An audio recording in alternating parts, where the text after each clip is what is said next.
trilheiros e trilheiras, tudo bem? Meu nome é Carolina e eu vou conversar com vocês sobre alguns assuntos relevantes de direito tributário. E nessa primeira aula eu vou abordar o tema das espécies tributárias. As espécies tributárias, como o nome sugere, integram o gênero dos tributos. Assim, todas elas estão sujeitas a um regime jurídico comum, que é o regime jurídico tributário. Aplicam-se a elas, portanto, as regras de lançamento, de prescrição e de decadência, que são regras gerais tributárias. Mas então, por que é necessário classificar os tributos em espécies? Juridicamente, classificam-se as espécies tributárias, pois, tendo em vista suas especificidades, as suas peculiaridades, algumas regras são aplicadas a uma e não a outras. Ou seja, apesar de integrarem o regime jurídico tributário, as espécies recebem um tratamento jurídico diferenciado entre si. Assim, existem certas regras aplicáveis aos impostos, como as imunidades, por exemplo, que não se aplicam às contribuições. Por essa razão, para se identificar o conjunto de regras próprio de cada espécie, é necessário identificá-las. E quantas são as espécies tributárias? Não há uniformidade quanto ao número de espécies tributárias, existindo diversas teorias que as dividem. Tradicionalmente, temos as teorias dicotômica e tricotômica. Para a teoria dicotômica, existem apenas duas espécies tributárias, que são as taxas e os impostos, que assim são classificadas em virtude da vinculação ou não do fato gerador a uma atividade estatal. Assim, as taxas têm como fato gerador um agir do Estado, enquanto os impostos têm, como fato gerador, um agir do contribuinte. Por sua vez, a teoria tricotômica adiciona a essas duas espécies a figura das contribuições, que são espécies também vinculadas a uma atividade estatal, mas não voltadas diretamente ao contribuinte.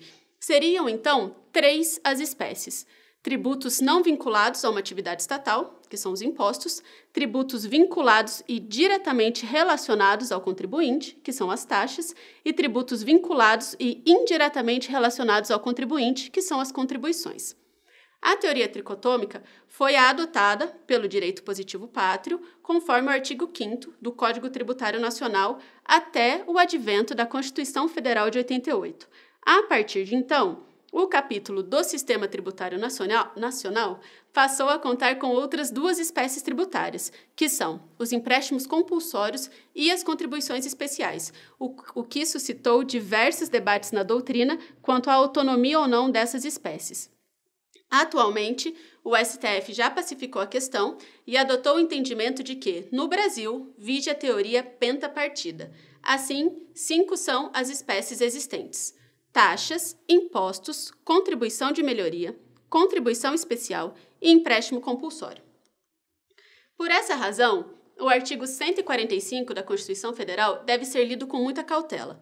Apesar de listar apenas impostos, taxas e contribuição de melhoria como espécies tributárias, uma leitura atenta demonstra que o único motivo que leva a colocar essas espécies no mesmo artigo é o fato de que todas podem ser instituídas por qualquer ente, enquanto as demais espécies, que são as contribuições especiais e o empréstimo compulsório, têm regras específicas de competência.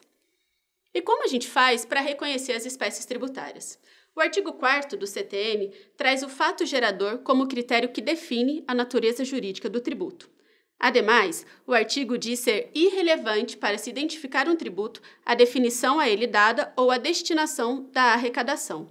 De fato, como demonstra o inciso 1º, não importa a definição dada ao tributo, mas o seu fato gerador para classificá-lo. Se fosse possível que a natureza jurídica do tributo decorresse do seu nome, bastaria que a União, por exemplo, nomeasse todos os seus tributos como contribuições para fugir da repartição de receitas, ou então que se nomeassem todos os impostos de taxas para que os municípios, por exemplo, fugissem da regra de competência.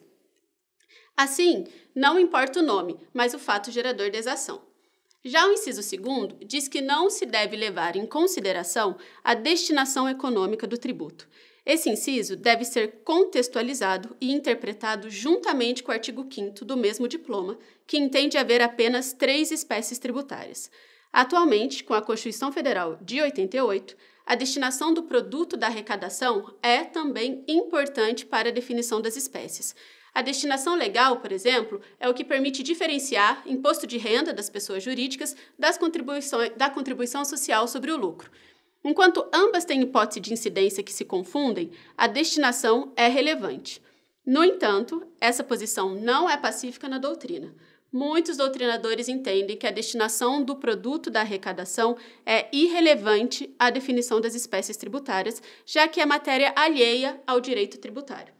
No entanto, tendo em vista a previsão da destinação da receita arrecadada na Constituição Federal, parte da doutrina e a jurisprudência têm entendido que a destinação é um critério para se identificar as espécies tributárias. Por fim, a Constituição estabelece, no artigo 145, parágrafo 2º, que a base de cálculo das taxas não pode ser igual à dos impostos. A doutrina ainda entende que a base de cálculo deve guardar pertinência com o fato gerador. Portanto, a base de cálculo também é critério para se identificar as espécies tributárias. Logo, não é só o critério do fato gerador que se presta a classificar as espécies, mas também a base de cálculo e a questão da destinação do produto da arrecadação. E é da análise conjunta desses critérios que se identifica uma espécie tributária. Assim, os tributos podem ser vinculados ou não a uma atividade estatal e podem ter o produto da arrecadação vinculado ou não a uma finalidade eleita pela Constituição Federal. Por exemplo, os impostos são tributos desvinculados e de receita não atrelada a uma finalidade, enquanto as contribuições especiais podem ser tributos vinculados ou não a uma atividade estatal, cuja receita é vinculada a uma finalidade.